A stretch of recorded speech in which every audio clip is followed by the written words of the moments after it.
Hey, what's up, YouTube, and welcome back to Coffee Shop Chatter. I'm Mr. Controversy.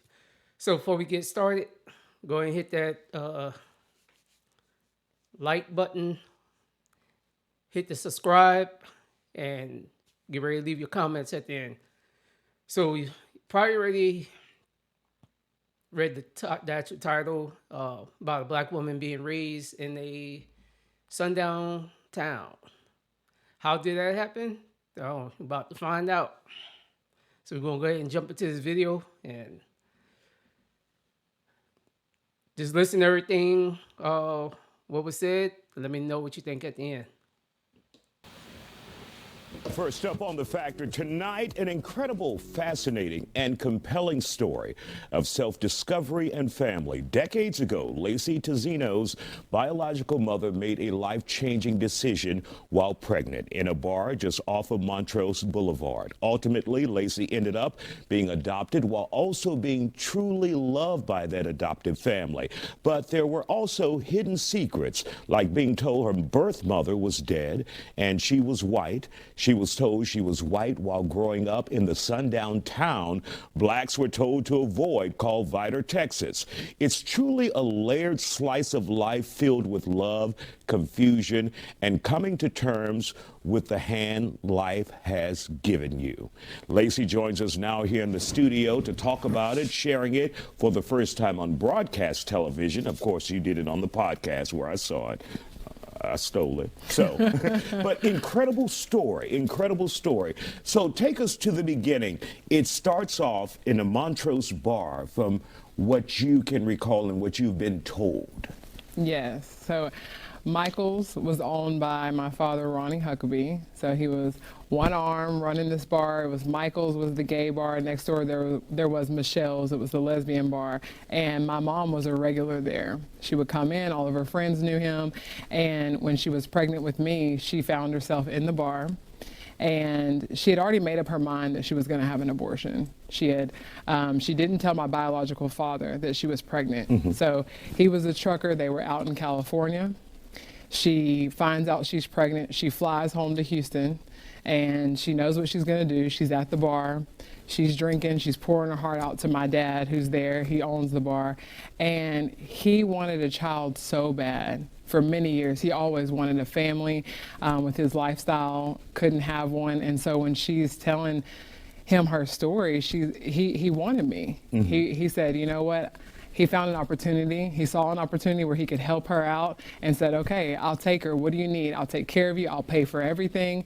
And so right then, the next day they made the agreement and he took care of her and he provided for her, made sure she stayed clean and until I was born. And then they signed the papers and he adopted me. And when obviously he wanted her to stay clean because she was carrying you. Yes. And didn't want any harm coming to you because you would be his new daughter. Yes. And when they signed the adoption papers, certain things were put on that paper that had you conflicted for a while. Yeah, I mean, I don't know all the legal points back then, but for them to actually put on the paperwork that he was my father, so they had made the agreement. They said, okay, for this to happen, we're basically saying that she's given up her rights and that he was the father and that, my mom was no longer going to have any rights and that, his race was white and that my mom's race was white, which was untrue. And so when I had the adoption papers and my family was told that he was my dad, right? And so that was part of the confusion was, okay, that wasn't the race, obviously. They didn't put my mom's correct race. And then they also didn't tell the truth that he wasn't my biological father. So I just had to stop you there. So her actual dad is a trucker out in California. He doesn't even know he has a daughter because like a lot of these women do, they pull a fast one. Just like some of them go and get, delete babies without telling the father. Somehow, some man took control, because that's what it was. It wasn't everything that was done was illegal. It wasn't illegal. It wasn't a legal adoption. So how did they get her birth certificate? Because on the birth certificate, it's going to show what your actual ethnicity is. Who signed the birth certificate?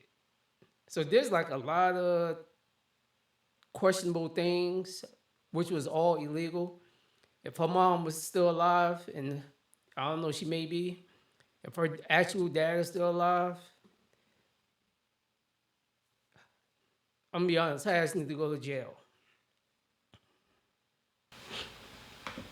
It wasn't my mom just giving her rights away. He wasn't the biological father. And so that wasn't told until, revealed to me until I was 18.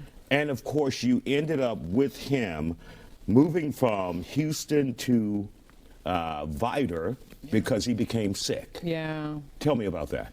So he didn't have any plans on moving back. So when he adopted me, he planned to stay and live in Houston. He had an apartment near Montrose.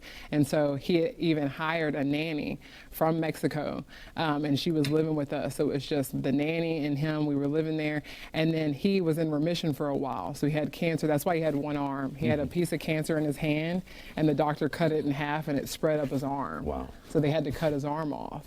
And so, but he had been in remission for a long time. He was doing great, running the bar, everything was good. And then when I was 18 months old, it came back. And they kept monitoring like his arm and his lungs where it had spread, but it had spread to his brain and they didn't catch it. And so by the time it got to his brain, he got really sick. And so we had to move back to Vidor because, he just couldn't care for me on his own. And how long were you in Vidor with him alive? From 18 months old, so he passed when I was 6. And so when he died and you were 6 years old, then the responsibility went to your grandparents. It did. So what was that like? From what I can remember, my grandparents were devastated. That was their only son. And so it was a really, really sad time. But where I lived, right around the corner, so my dad had 2 sisters, and we all lived like right there on the same corner.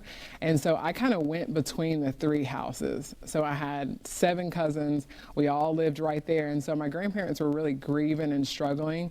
And my grandmother also lost her mom a month after my dad. And so that was a really dark time. But I remember being surrounded by love. My cousins, my 2 aunts, my uncles, like everyone loved me. They took care of me. It was, although it was sad, I was well taken care of when that happened. Yeah. You said you were the special one in the Oh, family, and some of your cousins got jealous as a of result of course. you being so special. I was spoiled. Yeah, exactly. Oh. And keep in mind, for the viewer out there those who don't know about Vidor, Texas, it's known as a sundown town. It was a town that many blacks would avoid at all costs, never stop in because they had Ku Klux Klan connections. They were allegedly racist there, and you're probably saying, don't say allegedly, it was true. That's right. So black families ran out in the 90s when they tried to locate, the federal government tried to locate some black families there, but you thrived there. I did, somehow, some way. I think part of it was I just had an amazing family, and then I think the other part was, I don't know if it was the disguise that I put on. I was just trying to, fit in, and I think I did a good job. But that was all you knew because they told you, and one of the things you mentioned earlier was in the podcast, your grandparents or your grandmother or relatives told you, you're white, you're white. If anyone asks, you're not black. Yeah. And I mean, you didn't know anything else. No. And did you? It didn't feel right. Of course, I had this feeling like, but you just go with it, right? When you're that young, you're just like, all right, like this is the story I've got. I'm running with it. I mean, I made up all kind of stories, like just to, try to keep it all going. Right. All right. We'll be right back with you. So you have much more to tell.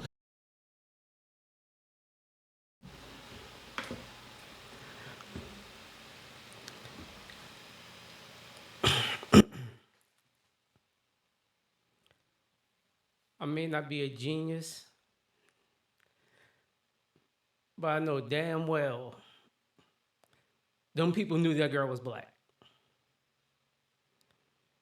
They knew she was black, 100%.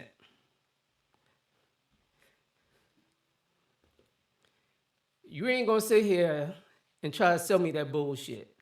They knew what she was. So then my question is, are Sundown Towns really what people claim them to be? Maybe they are. I'm pretty sure they are. But wouldn't you think, I'm pretty sure there were some Klan members in that town.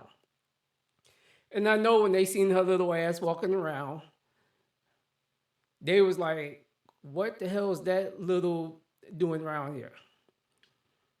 And they come to find out, probably did some research to find out where she lived at. And upon finding out where she lived at, I'm surprised their house didn't get burned down to the ground. I'm just being honest. I'm surprised that like nothing happened to them. You're not gonna sit and tell me you can look at her and tell she's black. And then for her to be walking around there as a little child, telling me I'm white, like I said, I'm dead serious. I'm surprised nothing happened to her. But hey, I'm gonna go ahead and drop the link for the whole video down in the description. Hey, you watch the whole thing. When you get a chance, just watch it, and you can be like, "What the fuck?" And I put all this on her damn mama, 100% on her mama. I don't fault the guy, you know, but she could. There are a plethora of other ways she could have handled that, other than the way she did. One, how about you? Yeah, granted, the father was a truck driver. Maybe her grandmother on that side probably could have raised her, or somebody else in the family, and he could have been, because he's a truck driver, he's making money. He could have been kicking them back somebody to make sure she was good. But to negate or bypass him or so he doesn't have no type of relationship with his daughter, to me that's fucking criminal.